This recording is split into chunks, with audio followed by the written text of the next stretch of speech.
8は完成や統合を象徴する数字であり、そこに至るまでには1から7までの段階的な経験が必要です。古事記にはヤマタノオロチに7人の娘が食べられ、最後の8人目が櫛稲田姫でした。スサノオノミコトは櫛稲田姫を櫛の形に変えて自らの髪に刺し結界を張りました。ヤマタノオロチには8つの頭と8つの尾があり、天の女神セオリツ姫から地の神スサノオノミコトまでの間には8つの世界が存在し、その境界線が9本の櫛の刃で象徴されています。天のセオリツ姫から地のスサノオノミコトまでの間には、スサノオノミコトの髪イコール髪が流れている。その髪に櫛稲田姫を櫛にして刺して編み込み、結界を張った。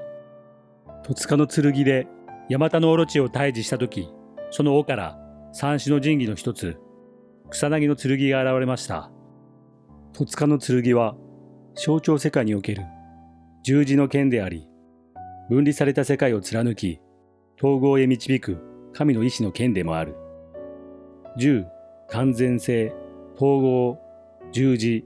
天と地、陰と陽の交差点を表す。塚、支配、統治、把握すること、つまり十の力を掌握する。剣、裁き、浄化、真理を貫くもの。戸塚の剣とは、六芒星イコールダビデの星に、天と地、精神と物質を貫く中心軸、十字を打ち立てる剣です。六芒星から八芒星へとの切り替わりを表します。この六芒星のダビデの星の中心にキューブがあります。関明夫さんは、この立方体が人間を進化させるきっかけとなったのですと言っている。フリーメイソンのシンボルである直角定規とディバイダーは、天と地、火と水、太陽と月、女性性と男性性の上下の三角形が重なる図形を表します。さらに、フリーメイソンのシンボルの中央の G は神、ゴッドで50音である。復帰除下は定規とディバイダーを持っています。ちなみにこれは設計の意味です。六芒星に戸塚の剣が入ることで、物質世界に神の意志が貫かれ、6から7、8への霊的上昇が起こる。それはまさにカバラ生命の木における覚醒の段階を象徴する図形的、神秘的プロセスなのです。8から9へ上昇することで、全体を包み込む球体の9となり、10は7、8の横線、髄霊に縦線、弦霊が入ることで十字となります。ひな祭りのひし餅はダイヤモンドで表されるのは生と死を表している。この三角形の数理が3なので3月3日となっています。この2枚の円盤の重なりによって形成される特殊なレンズ、エシカパイシスの中心図。この記号の縦横比は正確に265対153のダイヤモンドの形状をしています。上向き三角形は能動的原理、展開の神、死を表すもの。下向き三角形は受動的原理、生命体の神、生を表すもの。この統合が六芒星のイスラエルのダビデの星です。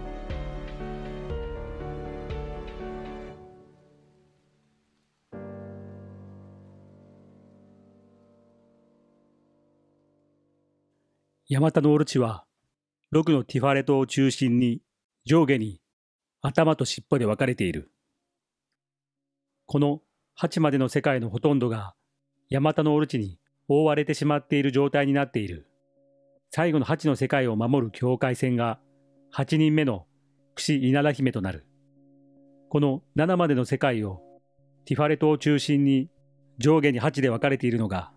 雨のうずめの命とサルタヒコオオカミである。このニシンが道や分岐点を司る神、八街彦、八街姫である。天と地の間を導く神です。サルタヒコオオカミは次のように記されています。目は八田の鏡のごとく光り輝くこと赤鏡に似たり、また古事記においてもヤマタノオロチは次のように表現されています。その目は赤鏡のごとくして身一つに八つ頭八つ尾あり。サルタヒコオオカミとヤマタノオロチ雨のうずめの命は赤鏡。赤鏡とはほおずきのことで朱色の鳥居を表す。その赤い実の色はかがちとも書いて鮮血の赤を象徴していました。鳥居は神域への門、神聖性と出会うゲートである。鳥居は神の戒し、神のいられる霊域を表す。神道において鳥居は神社の神域を守る結界をなすものだが、神域と現世を分ける境界に立つ門でもある。神社の境内を囲む玉垣もまた深海と限界とを分ける結界となるものだ。この神社の朱色の鳥居、伏見稲荷は千本鳥居で有名ですが、その鳥居や境内を塗る朱の色は血や生命力を表す呪術的な色でした。この赤鳥居は旧約の民であるヘブル人、古代イスラエル人にとって家の戸口に血塗りした鴨居を意味するところにある。そのことは旧約聖書における杉越の祭りの上に記されてある。赤鳥居はすなわちヘブル人、古代イスラエル人を意味するのと同じなのだ。具志堅記小道具7では将棋盤の足の部分のことをほおずきと記述していることも興味深い。久慈研究は全9冊で構成され、建築と関連事項について幅広く記述する書である。江戸時代にはこの変形八角でくびれのある四本投擲形が定着した様子がうかがえる。投稿では囲碁、将棋盤の足について、囲碁の項ではほおつき、将棋盤の項ではほおつきと記述している。足の形については、勝負に口を出すことを禁じる意味から、口なしの実をかたどったという風習がある。この口なしの実をかたどった道具がある。将棋盤や囲碁の本格的なものは、茅を材料に、その木材の太い幹から取られたものである。その形が意味するものとして、勝負の世界に一切の口出し不要とされるもの。本来は口出しの実は六角形であるが、これら勝負の世界の盤脚には縁起担ぎで末広がりの8から八角形となっている。勝負盤そのものも目視で勝負の行く末を見守ると伝う意味が込められたもので、これもまた和の国のものの美学の一つなのである。将棋盤は本将棋では縦横9マスずつ、9×9 は計81マスある。これは日本の国際番号で、竜の鱗の数も81枚あります。将棋の盤は竜の鱗を表します。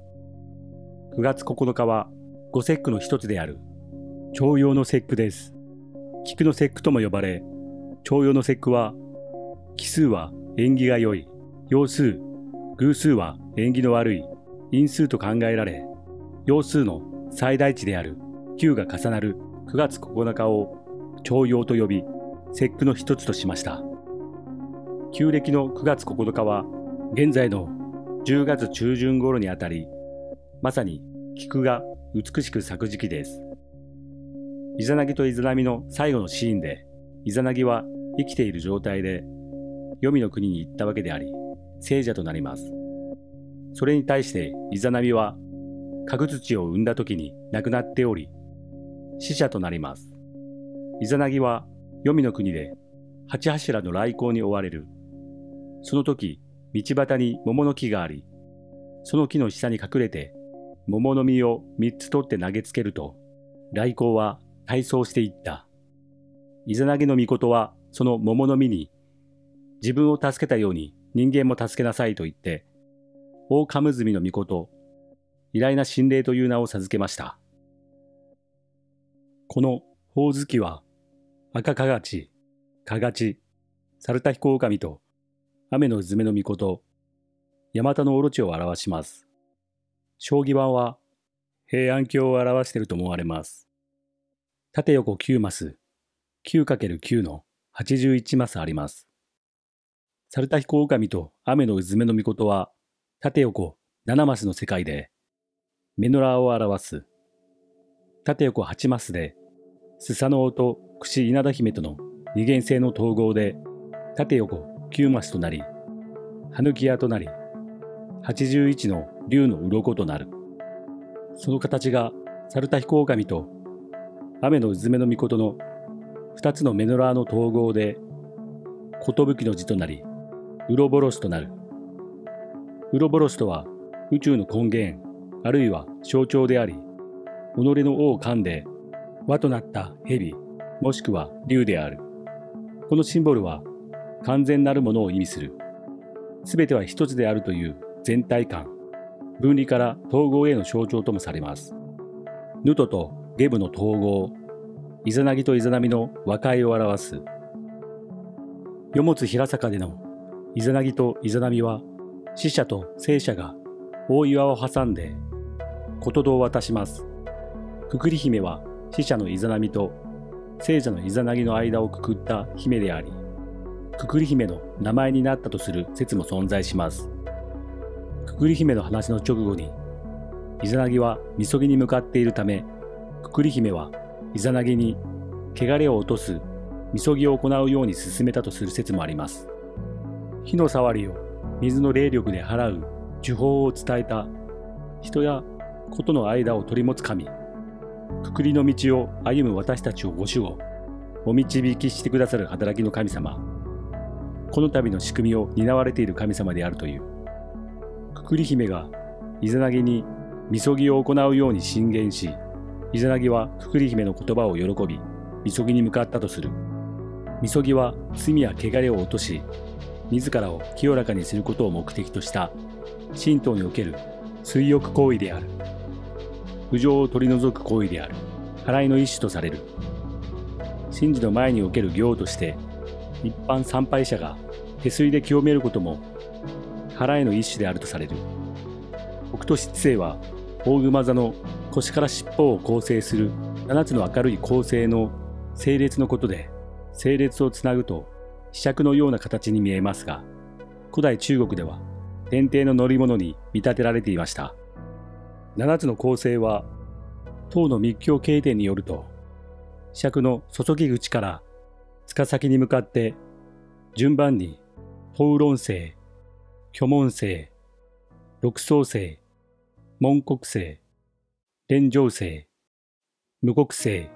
波軍星と名付けられており、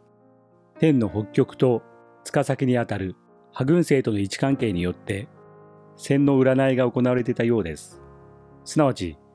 天の北極から波軍星の方向を見て、波軍星の方向に線を進めると負け、波軍星を背にして軍を進めると勝利するとされており、波軍星は線の命運を託する大事な星だったのです。中国文化の影響を受けた日本においても、中世の頃より波軍星は剣先星とも呼ばれて武士たちに敬われてきました。軍線は黄色に太陽を表す日照が赤く描かれた表側を向けて飾りますが、裏返しと原因あるいは銀色の夜空に北斗七星、時には三日月もが現れてあっと息を飲みます。軍線の裏側の北斗七星、塚先に位置する波軍星に剣先の模様が付けられています。波軍星の読み方は波軍星と読みますが、本名字が使う場合は波軍章と読みます。また単に波軍と呼ぶこともあります。波軍星は大熊座の北斗七星の柄杓の絵の一番端の星と天の北極を使います。北斗七星は柄杓として禊ぎを行う天の水の器。その終着点、破軍星は剣となって善悪を分け、魂の次元を変容させる。破軍星は軍を破る星という名からもわかるように、大きな変化、突破、破壊と再生の象徴として知られています。古い秩序を破壊し、新たな世界を切り開く。その七星の中でも、第七星、破軍星は特異な役割を持ちます。破は破壊と突破、軍は集団や構造の象徴。よって破軍星とは、古い枠組み、文を断ち切る破、剣の力。陰陽道では、この星の指す方向は万事に不吉とされ、意味嫌われていました。七星の登録章は寝年から始まり、古文章、牛とイノシシ年、六尊章は虎と犬年、文国章はうさぎと鳥年、連城章は龍と猿年、無国章は見年と羊年、破軍章は馬年です。2026年、令和8年は、干支でいうところの馬年の方位に対応します。そして、星回りでは、破軍星が主星となる年である。破軍星は古来より、破壊と創造、終焉と再生を象徴する特別な星とされ、社会や個人においても大きな変化と転機が訪れると言われている。この年は、二元性、善と悪、男と女、光と闇といった相反するエネルギーの分断がピークに達し、その対立を乗り越え、一つに統合するための剣が振るわれるような象徴的な年となる。その剣は古き価値観や制度を断ち切り、新たな秩序を切り開く意志である。世界情勢に目を向ければ、経済、政治、価値観の構造が再構築されつつある。グレートリセット、中央銀行、デジタル通貨、CBDC、ニューワールドオーダー、新世界秩序の流れとリンクする働きが加速している。破軍星が示す通り、剣はただ切り裂くだけではない。それは道を開き、闇に光を差し込むツールである。私たちはこの転換期において分断、ディバイディットに飲まれるか、統合、ユビティの道を選び直すのかを問われている。2026年には、サグラダ・ファミリアの十字架を乗せたメインタワー、イエス・キリストの塔が完成する。イエスは馬小屋で生まれました。そして、カゴメ歌のカゴメイコールダビデの星は馬を表します。馬小屋を英語で訳すとステイブルとなる。ステイブルを日本語に訳すと安定という意味になります。これはほとんどの国で馬小屋の言葉を検索すると安定という言葉になります。イエスが生まれたのはベツレヘムの馬小屋で生まれました。イエスが生まれたことを知らせたベツレヘムの星は八芒星です。馬小屋は単なる家畜の小屋ではなく、神秘的、象徴的な意味において安定や聖なる空間の象徴とされています。安という文字は成熟した女性が家の中にいて安心して暮らせる姿を表す象形文字です。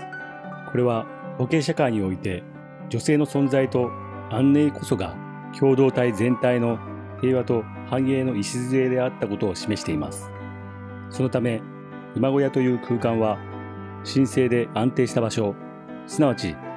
命を育む聖なる子宮とも解釈できます。この観点から馬小屋で生まれたイエス・キリストは第一母神の懐に抱かれた神聖なる再生の象徴とされます。第一母神はシュメール神話ではニンフルサグ、エジプトではヌト、日本神話ではセオリツ姫、キリスト教では聖母マリアとして現れ、すべての文化に共通する命の源として崇められてきました。さらにこの聖なる誕生の場をウロボロス、自らの尾を加える蛇の輪という象徴と結びつけることで、世界の循環と再生、終わりと始まりが一つの輪の中でつながるという思想が浮かび上がります。つまり、馬小屋は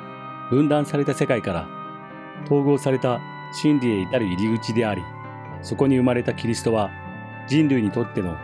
新たな光、救いであるとともに、すべての神話に共通する再生の象徴として位置づけられるのです。この馬小屋は将棋盤の九九81を表している。そしてそれは平安京、エルサレム、平和の都でもあります。平らを分解して岩戸イコール岩戸となる。岩戸が開かれて安定する都、宮。馬小屋で生まれたイエス・キリストとなります。